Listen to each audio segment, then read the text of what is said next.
Today is July 15, 2017, and we're going to continue our study of the community rule.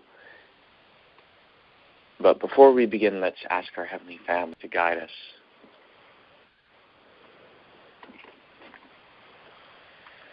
Heavenly Family, thank you so very much for another opportunity to gather and to study this important text. Help us to understand the truth of what it has to say. Help us to judge it rightly, and help us through the process of this investigation to gain an experimental knowledge of how to go about determining what is true. Guide us in this. Fill us with the principles of truth and love. Please totally transform our characters to be a people who absolutely loves all that you love and hates all that you hate. Thank you so very much. Guide us in this meeting. We ask this B'Shem Tzemach Huahi, in the name of Branch, he and she. Amen. Amen.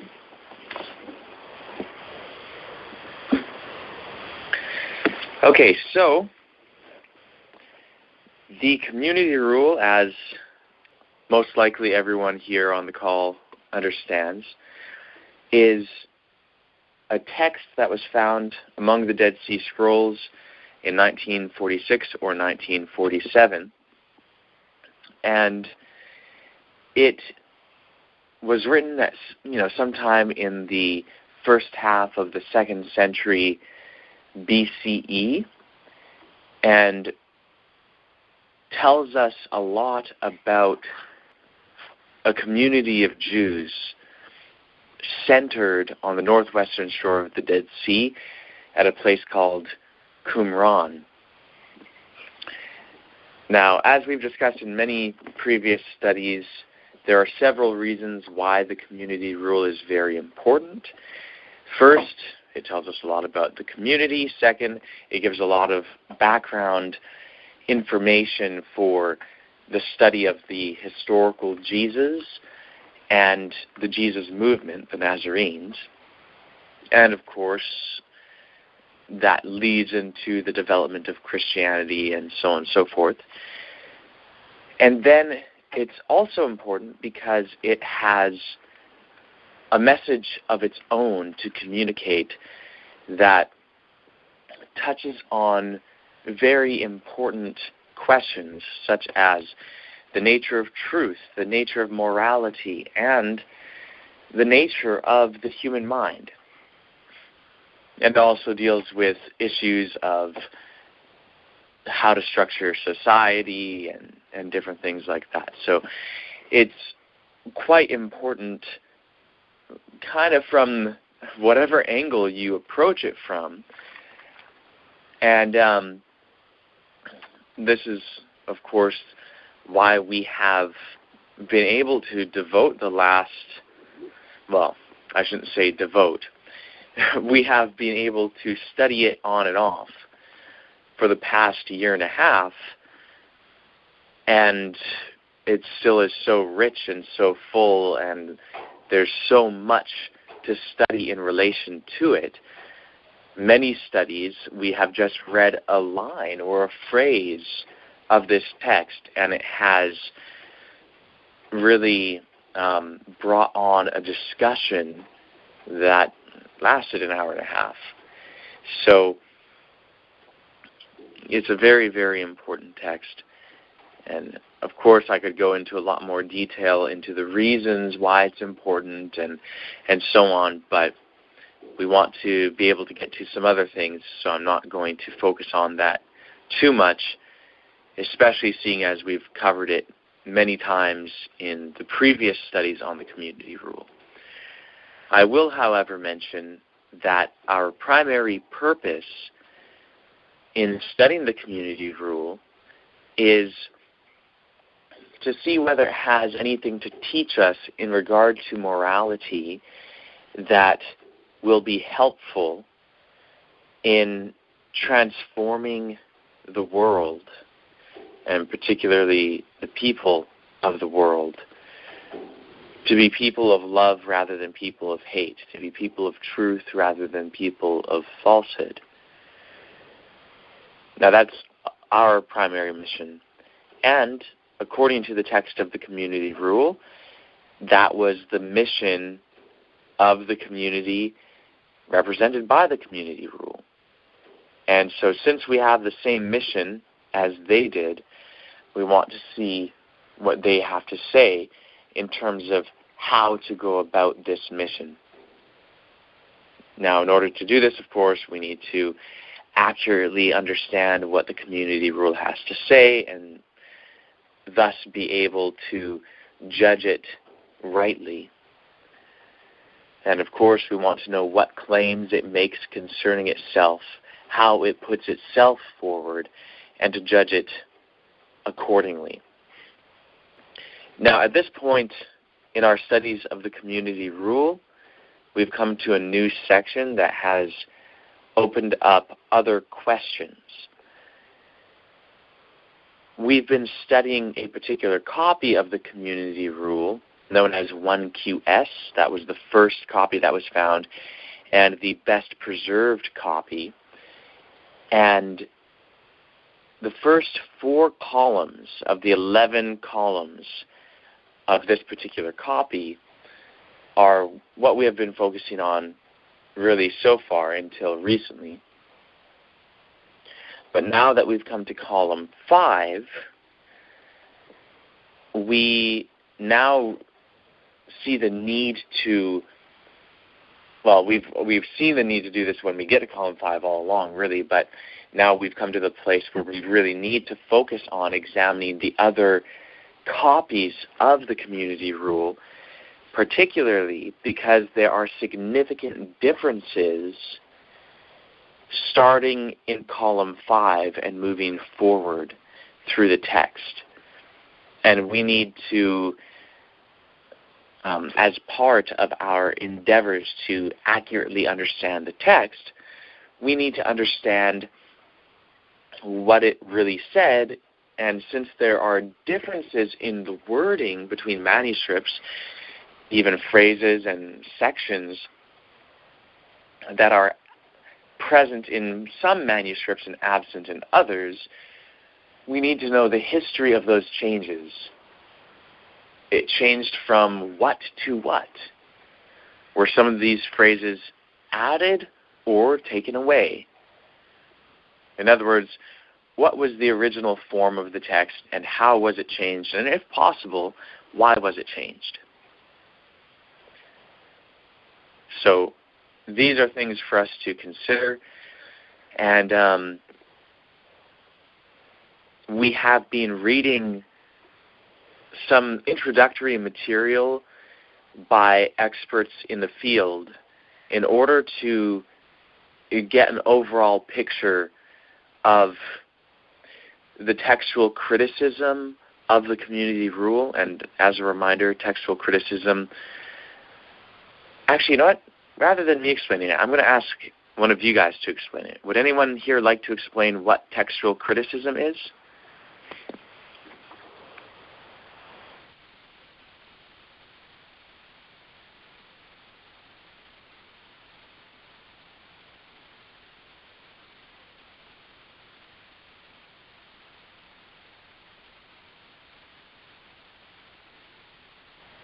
Sometimes these long, awkward silences are good. So again, the question, what is textual criticism? Would anyone like to explain it? Or give it a shot, at least?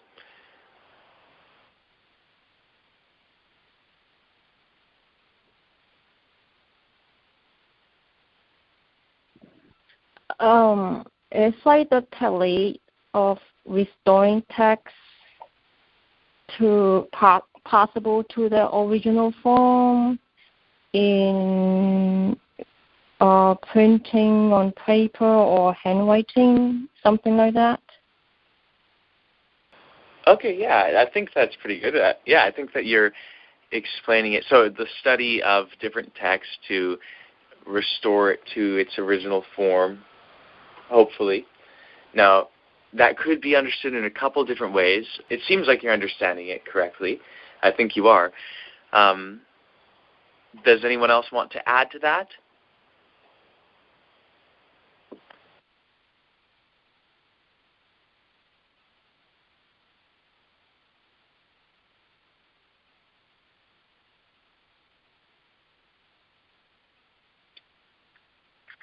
Could it also be the study of those texts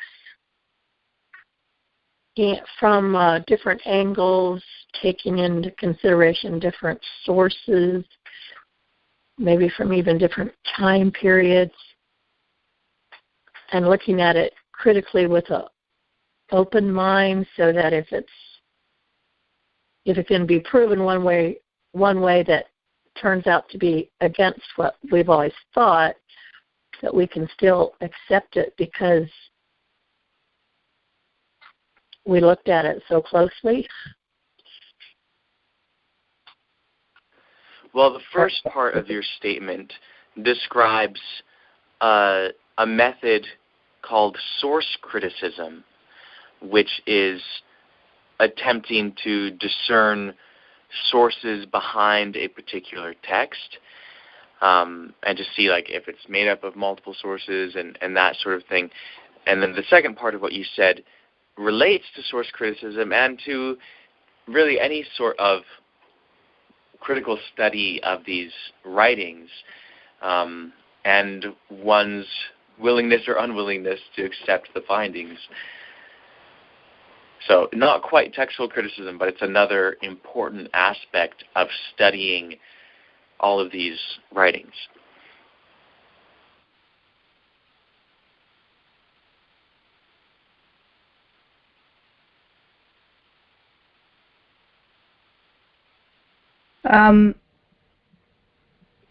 Yeah, textual criticism is basically the process of determining the original wording of a text, whether it's in manuscripts or books or whatever, because I guess scholars can discern whether a scribe has made an unconscious error or a conscious error as well, depending on what a scholar would find. That was very good, yeah. You did especially well in describing the goal of textual criticism, that being to discern the original wording of a text. And yes, sometimes scholars are able to discern whether it was an accidental mistake. Like sometimes you can tell if you have different lines and both lines end with the same word. It's a common mistake where your eye will skip a line to go to the next line that ends with the same word. And so you can miss a line just because it ends with the same word and you skip. It happens to us in reading sometimes, and you can accidentally skip a line. And so there are some things that can be found to be most likely accidental errors, and then other things are obviously deliberate changes for theological purposes, or things like that. So I'll just ask one other question though. So if the basic purpose of textual criticism is to discover the original wording of the text, what is the primary method of discovering the original wording?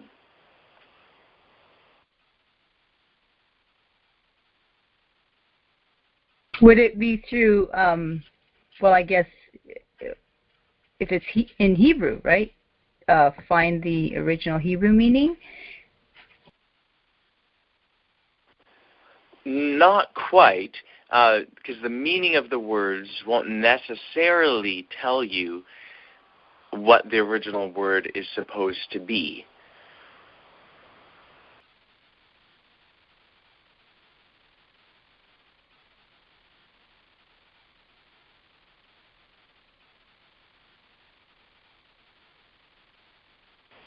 So let me ask you guys, rather than just thinking of it in kind of an abstract way, imagine now that you are now a textual critic and you have to discover the original wording of a particular literary composition. How would you go about doing it?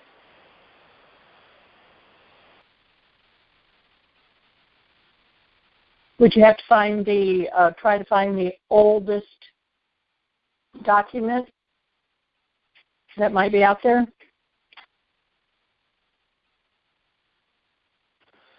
Well, that might be part of it, yeah. Now,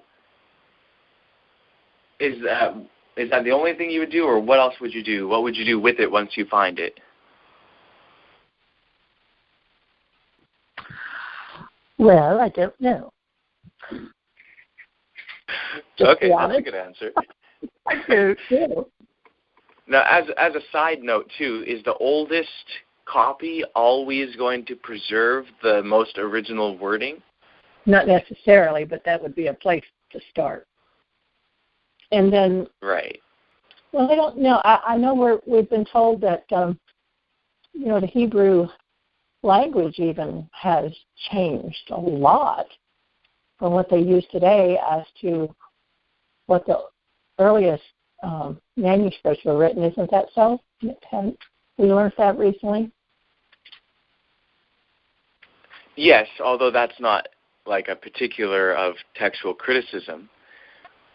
No, but if you were trying to find the most accurate history, you went back far enough, wouldn't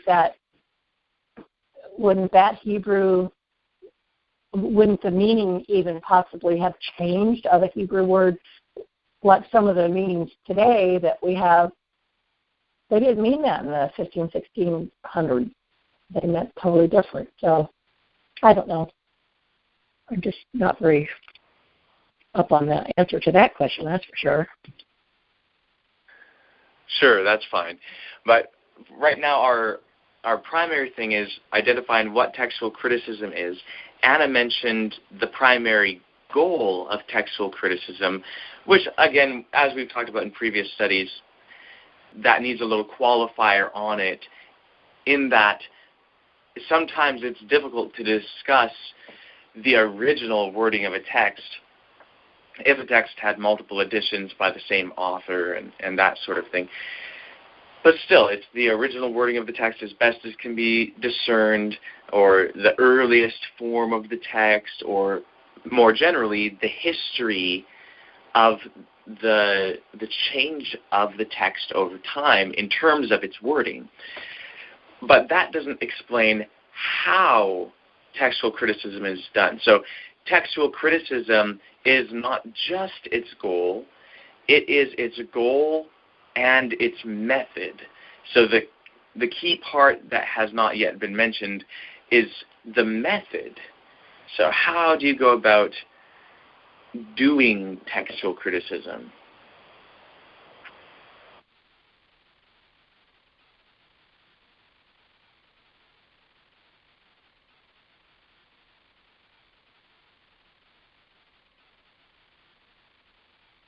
Yeah, well, I guess it's a goal seal to try to discern what is more authentic, right? And, I mean, I did a little bit of listening last week, but scholars would look at the ways the text had changed over time, right? They'd look at like Masoretic text, a Palestinian, or the Septuagint. And I know they find the Septuagint as quite a faithful translation. So, and that, I believe, comes even later. So it's not always the oldest, right? Okay, so you're touching on it now. You're touching on actually what's done. Except that the Masoretic is much newer than the Septuagint. The Septuagint is the older one. Yes, indeed. It's the more accurate, more faithful, and it's the older one. Yeah. But in terms of the method, you're touching on it. How, let's say you have the Masoretic and you have the Septuagint, and so you look at both. So, yeah, what I had said while we were on mute is, finding as many versions of the text as you can and comparing them all. Exactly. That's the method. Comparing the various manuscripts with a critical eye. Just comparing them, noting the differences. Like if you only have one text, you can't really do textual criticism. There's some aspects of textual criticism, some of the aspects, like the very specific methods that you could employ to see, well, is this particular copy missing something? Like if you can see a spot, like especially if, like, as an example, if there's like a poem where each line of the poem starts with the next letter of the Hebrew alphabet, and then you see that basically it skips from one letter, it skips over a letter, basically. Then you can see that, there's a line missing here. And that kind of tells you a little bit about at least how the manuscript that you have is not part of the original wording in that one place. But that's not quite textual criticism. It's kind of along the lines, because it's dealing with what is and what is not original to the text. But to really do textual criticism, you have to have multiple manuscripts, and you compare the manuscripts, note the differences, and see whether it's discernible as to which reading came first. So that's really what textual criticism is all about. The careful comparison of all the various manuscripts of a given text in order to discern the history of the wording of the text, hopefully to discover the more original wording. Okay, so before we got into this little detour on defining textual criticism, which I'm glad that we did, I was just saying how this is one of the things that we're getting into in the 5th column of 1QS.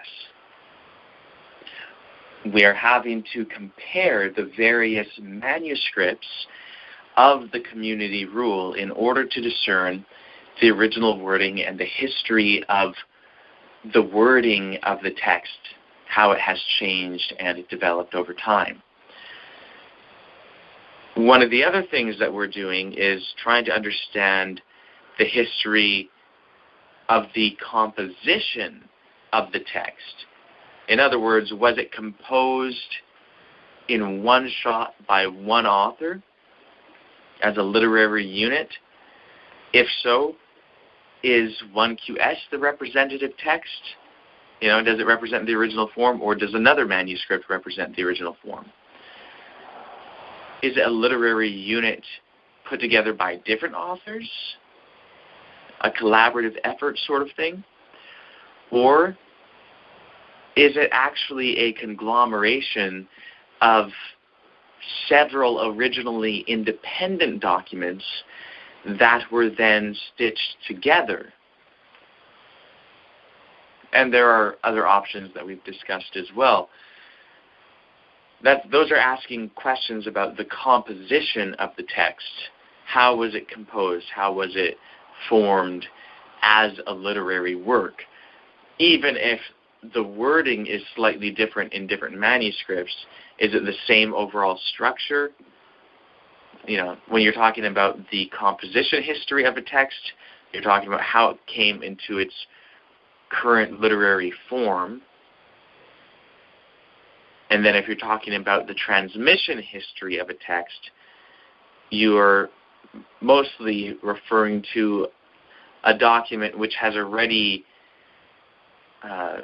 fixed its form, and now you're dealing with more minor changes of its wording. So both things are at issue here in our study of the community rule. So we've read the article on the community rule from the Encyclopedia of the Dead Sea Scrolls by Lawrence Schiffman and James Vanderkam. And then last night we read an introduction to the Cave 4 documents of the community rule published by the Princeton Theological Seminary's Dead Sea Scrolls project. This is Volume 1, Rule of the Community and Related Documents, edited by James Charlesworth.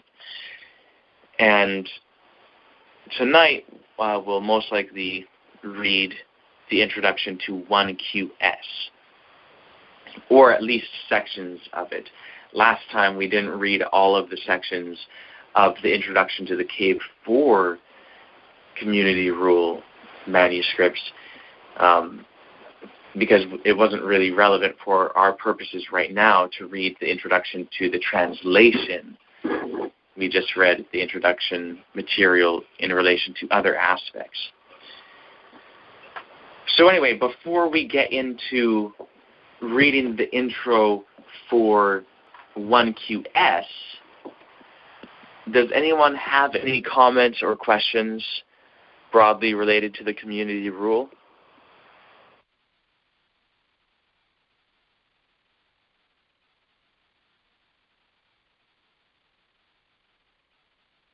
All right, I suppose there are no questions or comments. So, before getting into the intro to 1QS, actually, there is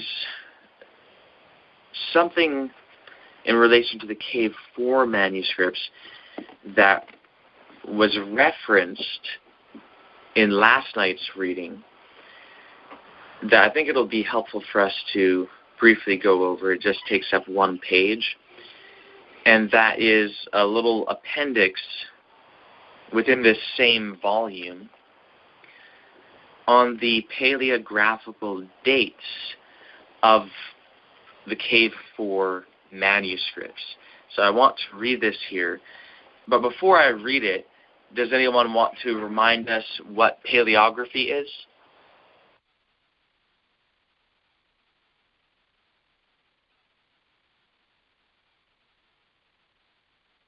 Is it ancient writing? Well, it's doing a particular thing with ancient writings. I'm not remembering it. Sorry. It's dating by handwriting, right? Dating by handwriting. There you go. Yeah, that's basically it. It's the study of the actual handwriting and tracking the development of the handwriting styles over time and dating manuscripts according to the changes. Okay, excellent. So I think as we come across some of these terms from time to time, I'll ask you guys to explain them, just because, I realize that me saying textual criticism every once in a while over a period of a few years is not going to necessarily really solidify in people's minds what exactly it is. So even if you're familiar with the term enough, you might think you actually understand what it is as well, but maybe you don't quite. So I think me asking you guys is a good opportunity to kind of check with yourself, oh wait, do I understand what that is? And then you can explain it. And plus, explaining it will help you to remember what it is, and it'll help us all to understand and remember. Yeah, you can hear something and recognize, yeah, that's true, I remember that. But if you don't hear it but you need to explain it, that's a totally different ballgame. So I'm glad that you went this route tonight, and I think we should do that more often. I agree. Absolutely. Okay, so Cave 4 material. Okay, so this appendix is called Paleographical Dates of the Manuscripts. And this is just a little summary of the paleographical dates written by Frank Moore Cross. Now, Frank Moore Cross was one of the original Dead Sea Scrolls scholars. He was part of the Dead Sea Scrolls team, and he was doing some of that original work on the scrolls themselves. He wasn't one of the guys that was just looking at pictures of the scrolls. He was handling the scrolls themselves and really studying it, getting to know the handwriting of the individual scribes, and is one of the foremost, probably actually the foremost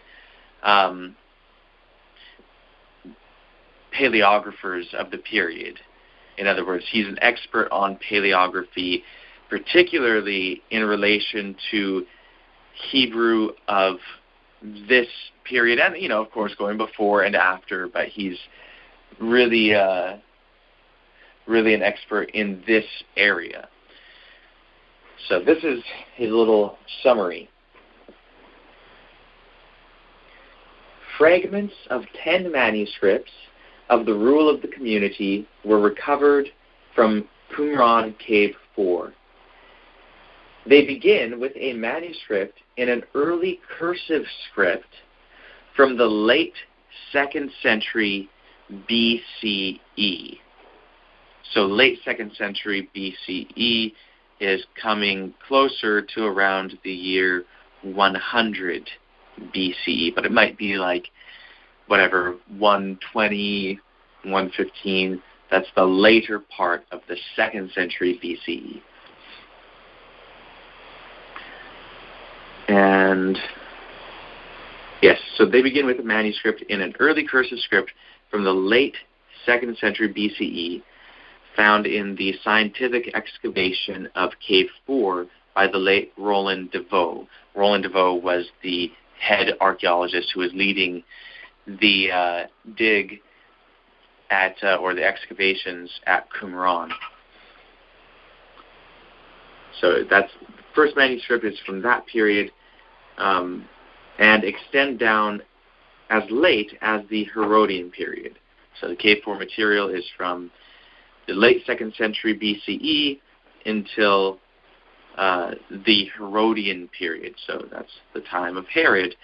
And then you have the Herods, not just Herod the Great, but then you have, Herod Antipas and all these other Herods. It's a family of Herods who were ruling the Jewish people in Judea and even in Galilee and so on at different periods. Several are written in an elegant early Herodian formal script. This broad range in the dates of the series is noteworthy and bears directly on the history of the Qumran sect. We have used abbreviations in the analysis as follows. Cross development refers to F.M. Cross, the development of the Jewish scripts in the Bible and the Ancient Near East, Essays in Honor of William Foxwell Albright, edited by G.E. Wright. As a side note, William Foxwell Albright is in many ways the founder of biblical archaeology. It's not like he was the first one to dig in relation to the Bible, but he formed what has become biblical archaeology. And, so he's saying edited by J.E. Wright, pages 133 through 202. Cross-dating refers to my excursus on the dating of the Copper Scroll in DJD 3, that's Discoveries in the Judean Desert, Volume 3, pages 217 to 221. Okay, so now he is giving a little summary for each of the Cave 4 manuscripts. And the summary, again, is focused on the paleographical dates of the manuscripts. So 4QS Manuscript A. This papyrus, which I examined in the summer of 1953 from the lot dug by Western scholars in the lowest levels of Cave 4, is inscribed in a crude early cursive script. The style is known in this period from only a few exemplars, notably the Nash Papyrus and the Maru-Abbaat Ostracon, cross development, etc. Note the early forms of Beth, He, Mem, and Tau. So he's giving the specific letters and saying that these are in a very early form. On the other hand, Pe and Sin are developed forms, and the Aleph is unique, neither the expected early or developed form. Samech, usually an excellent typological clue for dating in this period, is made almost precisely as in the Maru-Abbaat Ostracon. I'm inclined to date the papyrus to the second half of the 2nd century BCE, preferably to the end of the century. So 4QS Manuscript A is the later portion or later part of the 2nd century BCE. Next, 4QS Manuscript B. This manuscript is written in a typical early Herodian formula script of circa 30 to 1 BCE. So this actually, I'll mention, you know how I said that usually paleographical dates can only give you about a period of 50 years. Sometimes you can get a little narrower if there's a historical development that alters scribal activity, such as the bringing in of the Herodian period, when Herod the Great basically became the ruler of Palestine. There was a lot of changes, architectural changes, scribal changes, and a lot of other things. And so that's why they're able to say things like a Herodian style script. Okay. Next, 4QS Manuscript C. The script of this manuscript is somewhat unusual. It is a Jewish semi-formal script of Hasmonean date. So Hasmonean, again, is, rather than me explaining it, I'll ask you guys, what is Hasmonean?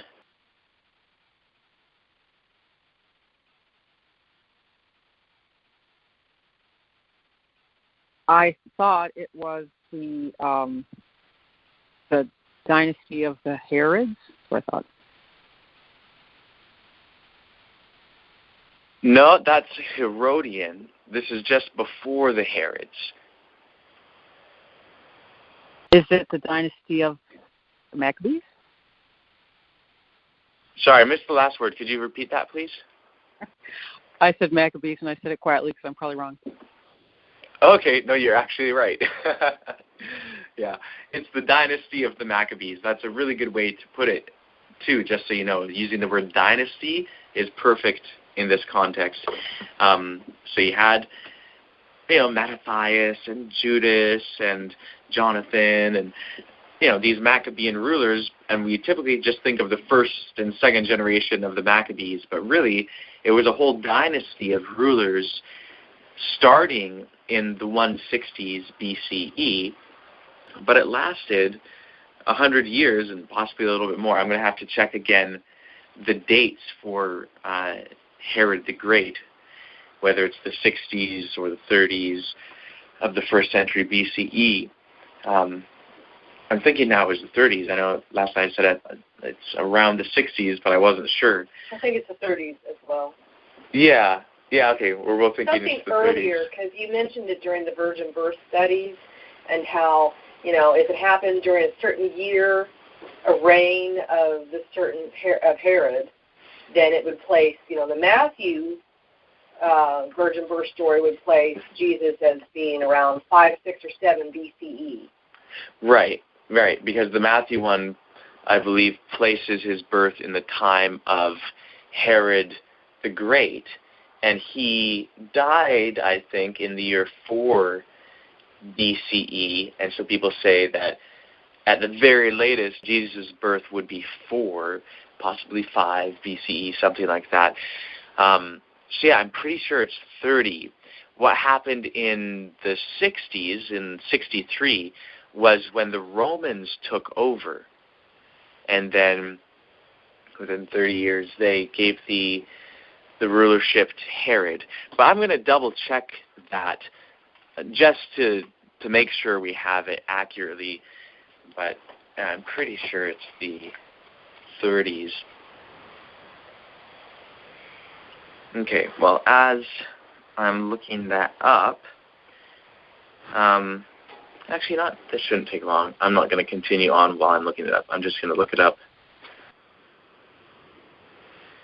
Okay, this is talking about Herod the Great, and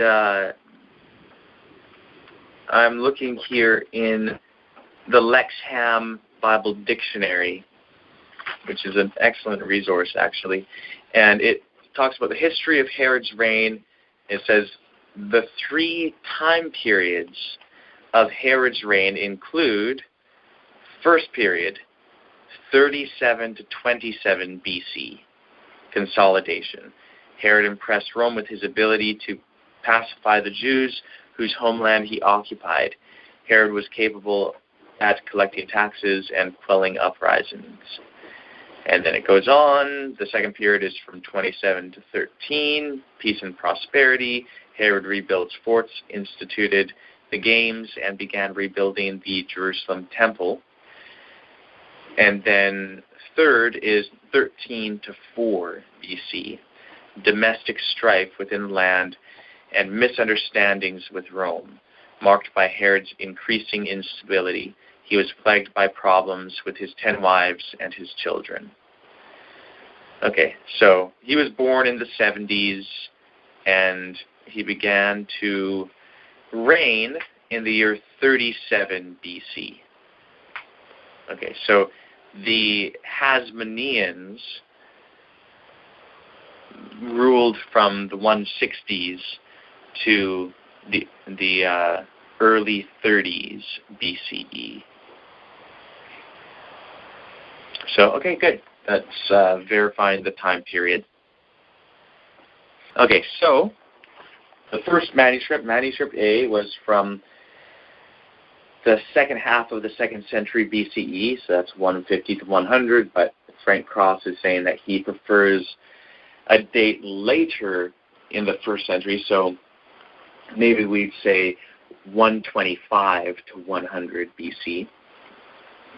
Then Manuscript B is an early Herodian formal script from 30 to 1 BCE, that general time frame. Now this next one, Manuscript C, it says that it is a Jewish semi-formal script of Hasmonean date. It belongs to the tradition of script style found in 4Q 504. Then he gives a reference to cross development, etc., but is later in this tradition. It stands close to the script of 4Q 502. Then he gives a reference from the beginning of the 1st century BCE, and it may be compared with the hand of 1QS. I should date it to circa 100 to 75 BCE. So sometime around 100 to 75 BCE. Fourth, manuscript D. That's again 4QS manuscript D. This manuscript is written in a typical early Herodian formal script of circa 30 to 1 BCE. So that's just like manuscript D. Next, 4QS manuscript E. This scroll is written in an unusual Jewish semi-cursive with mixed semi-cursive and semi-formal script features. Example, semi-formal and semi-cursive looped tau. It dates to about the same time as the manuscript of 4Q Pap MMT, that is 50 to 25 BCE. Next is 4QS manuscript F. This scroll is written in a typical early Herodian character of circa 30 to 1 BCE. So that's the third manuscript so far that is from that period. Next, 4QS manuscript G. This badly preserved manuscript is written in a Jewish semi-cursive script. It is difficult to date precisely with the small amount of material available. However, it appears to fit into the sequence found in Figure 4, 2, 4, and 5 of cross development, and date to circa 50 to 1 BCE. So that's the latter half of the 1st century BCE. Next, 4QS manuscript H. The few fragments of this manuscript may be described as being inscribed in a vulgar semi-formal script of Herodian date, about the first half of the 1st century CE. So that's from about 1 to about 50 of the Common Era. So we're talking the days of Jesus and Paul. Next, 4QS manuscript I. This fragment is written in a typical early Herodian script of circa 30 to 1 BCE. So another one from that period. Next and last is manuscript J, that is 4QS manuscript J. This little fragment is written in a characteristic late Hasmonean or early Herodian formal script of circa 50 to 25 BCE. So those are the general dates. As we can see, most of them come from the 1st century BCE. There is one from the first half of the 1st century of the Common Era, and then there is one that is from the 2nd century BCE. So, we can have the general period of time of these various Cave 4 manuscripts. Now that is going to be important, and we may refer back to this appendix from time to time as we study the various manuscripts in reading through column 5 and 6 and so on. Because we'll want to know, okay, if we have different readings of a manuscript, what are the earlier readings and what are the later readings? And does that inform us of the transmission of the text?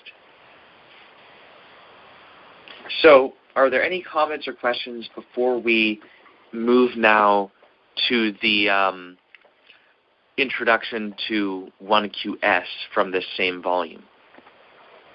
I'm just looking at the time here, and we're almost an hour in.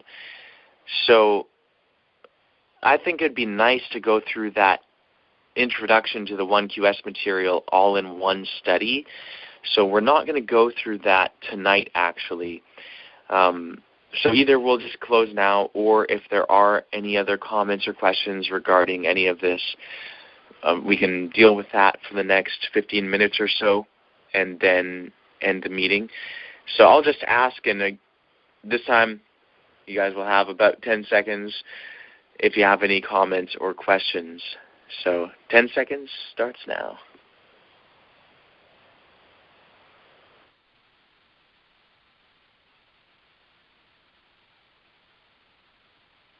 Okay. So would anyone like to thank our Heavenly Family, and then we'll end the call? I'll pray. Heavenly Family, I just thank you for this beautiful Sabbath day.